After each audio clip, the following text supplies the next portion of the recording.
നമസ്കാരം. ആഹാ, പത്രോസോ? വായിരിക്കെ. ഊണ് കഴിഞ്ഞാൽ എനിക്ക് എന്തെങ്കിലും മധുരം കഴിക്കണമെന്ന് നിർബന്ധമാണ്. എന്നാ താനും കഴിക്കുക. അയ്യോ, എനിക്ക് വേണ്ട. എനിക്ക് ഊണ് കഴിഞ്ഞാൽ 5-6 ഗുളിക പതിവ്. അതിന് തനിക്ക് എന്താ അസുഖം? എല്ലാം ഉണ്ട് സാറേ. ഡയബറ്റിക്സ്, പ്രഷർ, ഉറക്കമില്ലായ്മ, ഒന്നും പറയണ്ട. ഒക്കെ പണക്കാർക്ക് വരുന്ന അസുഖങ്ങളാ. എനിക്കിരിക്കെ. പത്രോസേ, കണ്ടമാനം പണം കൂടുതലായാലും ബുദ്ധിമുട്ടാ. സാറ് പറഞ്ഞത് ശരിയാ. ചിലപ്പോ തോന്നും എല്ലാം വലിച്ചെറിഞ്ഞിട്ട് വല്ല സന്യാസിനും പോയാലോ ഒന്ന്. ബന്ധനസ്ഥനായ മനുഷ്യനായി പോയില്ലേ. മനുഷ്യാഹ ബന്ധനസ്ഥിത എന്നല്ലേ. പത്രോസിന് സംസ്കൃതം അറിയാമല്ലേ? കുറേശ്ശെ. ആ, അത് പോട്ടെ. ഇന്നെന്താ പതിവില്ലാതെ പത്രോസ് എന്നെ കാണാൻ വന്നത്? ഒരു നല്ല കാര്യം പറയാൻ വേണ്ടി വന്നതാ. എന്താ ഒരു 8 കുഞ്ഞ് പാവം പോയത്. സർക്കാർ ഓഫീസല്ലേ? ഇന്നലെ രാത്രി ഞാനൊരു സ്വപ്നം കണ്ടു. 3-4 സെന്റ് ഭൂമിയില് സുന്ദരമായൊരു വീട്. അതിന്റെ പാലുകാച്ചി നടക്കുന്നു. ഞാനും മേരിക്കുട്ടിയും മക്കളൊക്കെ ഉണ്ട് പുതിയ വീട്ടില്.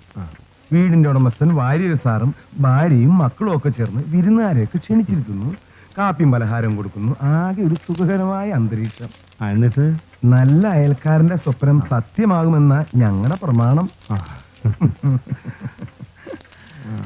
ഇന്ന് ഞാനൊരു വീട് നേരിട്ട് കണ്ടു. സ്വപ്നത്തിൽ കണ്ട പോലെ തന്നെ നല്ല സുന്ദരമായ ഒരു വീട്. തമ്പുരാൻ കർത്താവാണ് സത്യം. പച്ചക്കള്ളം. ഇത് വലിയ ശല്യായില്ല. മര്യാദയ്ക്കൊരു കള്ളം പറയാൻ പോലും സമ്മതിക്കില്ല അല്ലേ? പത്രോസ് ആരോടാ സംസാരിക്കുന്നത്? ഒന്നുമില്ല. ആ, എന്നിട്ട് വീട് കണ്ടിട്ട് പറയാം. അതുപോലൊരു വീട് സാറിന് ഉണ്ടായാലോ എന്ന് ഞാൻ ആശിച്ചു പോയി. സാർ എന്തിനാ ഓഫീസിൽ നിന്നും ഇത്രയും ദൂരം ഗ്രാമത്തിൽ പോയി താമസിക്കുന്നത്?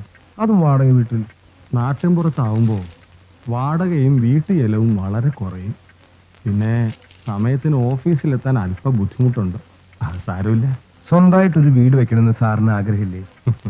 സ്വന്തമായിട്ട് വീട് വേണമെങ്കിൽ എനിക്ക് വല്ല ലോട്ടറി അടിക്കണം പത്രോസേ. എന്നാ ലോട്ടറി അടിച്ചു എന്ന് എന്നെ വെച്ചോ. ഞാൻ എത്ര പേരെ കൈ അടച്ച് സഹായിക്കണമെന്ന് സാറിന് മാത്രം എന്തുകൊണ്ട് സഹായിച്ചുകൂടാന്ന് എന്റെ ഭാര്യ മേരിക്കുട്ടി ഇന്ന് രാവിലെ എന്നോട് ചോദിച്ചതാ. സത്യമായി സാറിന് പൈസക്ക് ബുദ്ധിമുട്ടുണ്ടെന്ന് എനിക്കറിയാം. ഈ വർഷം കൂടി കഴിഞ്ഞാൽ സാറിന്റെ മകൻ ഡോക്ടറാവും. അപ്പൊ വലിയൊരു ചെലവ് കുറയുമല്ലോ. സാറ് കുറേശ്ശെ തിരിച്ചു തന്നാ മതി. ഇവിടെ ടൗണിൽ തന്നെ ഒരു ചെറിയ വീട് ഞാൻ വിലയ്ക്ക് ഏർപ്പാടാക്കി തരാം. സാർ എന്നെ തെറ്റിദ്ധരിക്കണ്ട. ഒരു പ്രത്യുപകാരം പ്രതീക്ഷിച്ചല്ല ഞാനിത് ചെയ്യുന്നത്.